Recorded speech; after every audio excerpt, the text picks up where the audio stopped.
Vande Mataram. Welcome back to my channel, Courtroom Battles.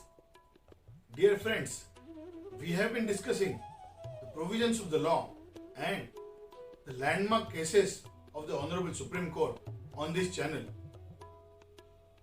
All those persons who are interested in the law and the evolution of law must join this channel. If you are a student of the law or if you are a young lawyer coming in practice and wish to enjoy the evolution of the law, please join and subscribe my channel, Courtroom Battles. Dear friends, many a times it is found and observed that the false allegations are levelled against an innocent citizen and a false FIR is registered on the basis of such allegation. Dear friends, innocent citizens at times are required to face criminal trial for many long years in this country without there being any fault on their part on the basis of the false allegations or the rivalry on the part of the complainant who makes these allegations and registered a false FIR against the accused. Dear friends, what is the recourse available to an accused in such circumstances? Can the accused avoid the pain and the agony to face the criminal trial for many long years in this country? Is there any solution for the accused to avoid the trial and come out of the trial clean without facing the trial? Under which circumstances the FIR can be quashed by the Honorable High Court? So legislation has provided a solution in such circumstances where the false allegations are made against you or you have been made accused unnecessarily by the police authorities under the pretext of the FIR. Dear friends, we all know that under section 482 of the CRPC, the FIR can be quashed entirely by the Honorable High Court. There is a specific power available to the Honorable High Court by which the FIR can be quashed or the charge sheet can also be quashed. So dear friends, if you are an innocent accused and do not want to wish to face the criminal trial for many long years, you should immediately take recourse to section 482 of the CRPC. Now, what are the circumstances under which the FIR can be quashed? Are there any guidelines to the Honorable High Court by which the power can be sparingly and judiciously used by the High Courts? Yes, dear friends. Today we are going to discuss the guidelines issued by the Honorable Supreme Court in the famous Bhajan Lal case, State of Haryana versus Bhajan Lal, 1992, Supplementary 1 SCC 335. Dear friends, this is the landmark case of the Honorable Supreme Court by which specific directions and guidelines are issued to all high courts in this country for the purpose of exercising their jurisdiction and the powers under section 482 of the CRPC by which the FIR can be quashed immediately. So if you are a citizen affected by the false FIR or if you feel yourself to be innocent person and you have been implicated falsely by your opponent or the complainant, and if you wish to avoid the criminal trial, please go through these guidelines and test yourself whether you qualify yourself to get the FIR quashed in your favor or not. So there are 7 circumstances, dear friends, under which the Honorable Supreme Court clearly holds that the High Court must exercise their powers to quash the FIR. The Honorable Supreme Court, in paragraph number 102 of the famous Bhajan Lal case, frames guidelines for the Honorable High Court to exercise the extraordinary power under Article 226 of the Constitution of India or read with section 482 of the CRPC.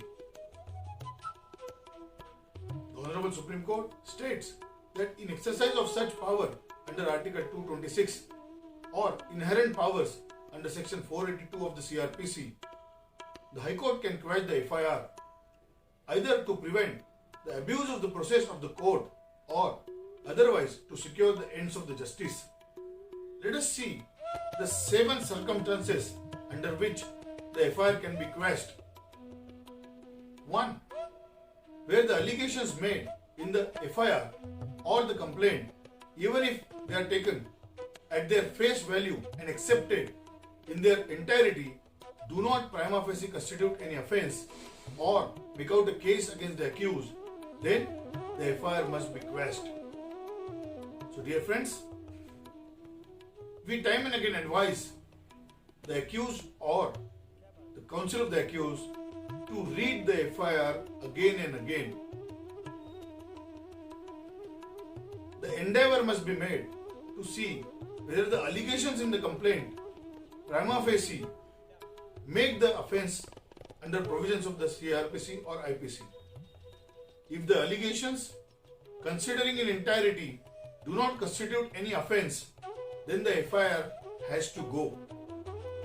Number 2, where the allegations in the first information report and other material, if any, accompanying the FIR do not disclose cognizable offence justifying an investigation by the police officer under section 156 of the code, except under an order of the magistrate within the purview of the section 155 of the code. Dear friends, if the allegations in FIR along with the material do not disclose a cognizable offence and do not warrant any investigation of the police officer under section 156, then the FIR must be quashed. Number 3, where the uncontroverted allegations made in the FIR or the complaint and the evidence collected in support of the same do not disclose the commission of any offence and make out a case against the accused, then the FIR has to be quashed. Dear friends, this is very important guideline. After collecting the entire material against the accused by the police officers, if the Honorable Court comes to the conclusion that the allegations in the FIR and the material gathered by the police authorities, even if put together, do not disclose the commission of the offence, then the FIR must be quashed. Number 4, where the allegations in the FIR do not constitute a cognizable offence but constitute only a non-cognizable offence, no investigation is permitted by the police officer without the order of the magistrate. We all know what are cognizable offences and non-cognizable offences. If the allegations in the FIR do not constitute the cognizable offence itself, no investigation is permitted, as we all know, and the NC report is to be given. But in such cases, if the FIR is registered, that FIR needs to be quashed. Number 5, where the allegations made in the FIR or complaint are of so absurd nature and inherently improbable on the basis of which no prudent person can ever reach a just conclusion that there is sufficient ground for proceeding against the accused, then the FIR must be quashed.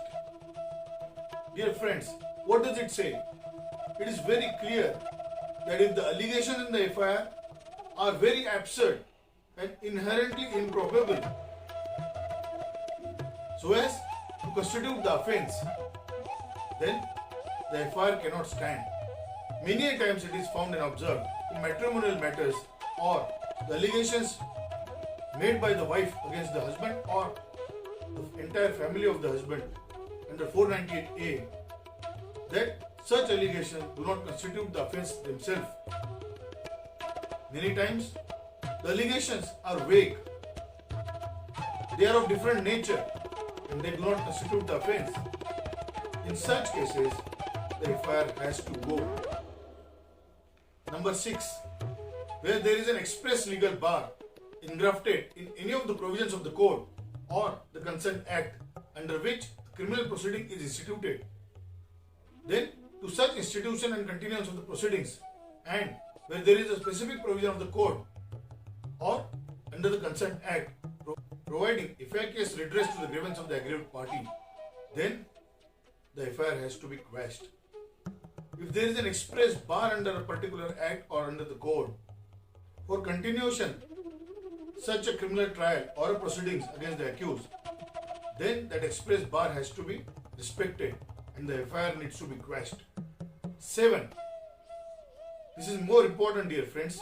Where a criminal proceeding is manifestly attended with malafide and where the proceeding is maliciously instituted with an ulterior motive for wreaking vengeance on the accused and with a view to spite him due to private and personal grudge, the FIR has to go.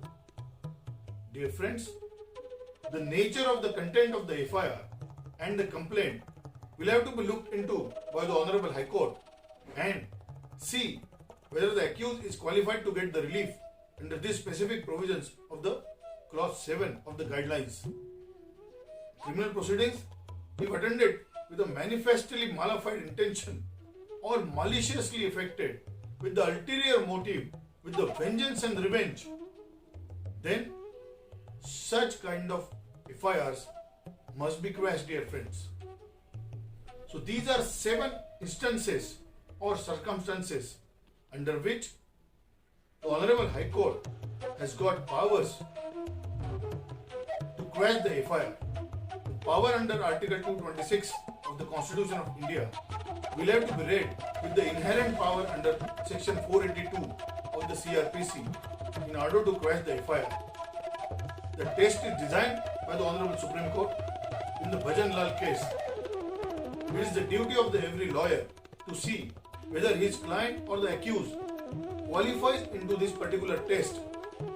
If the test is passed by the accused, then the lawyer has to immediately approach the Honorable High Court and file an application under Section 482 of the CRPC in order to quash the FIR, or even the charge sheet can also be quashed.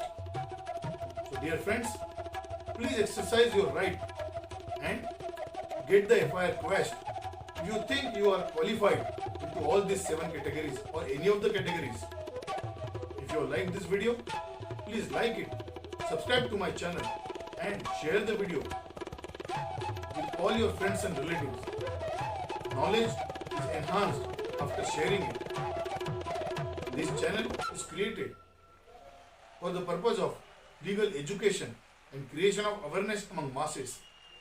I hope you will share the knowledge with your friends. Thank you so much. Vande Mataram. Jai Hind. Jai Bharat.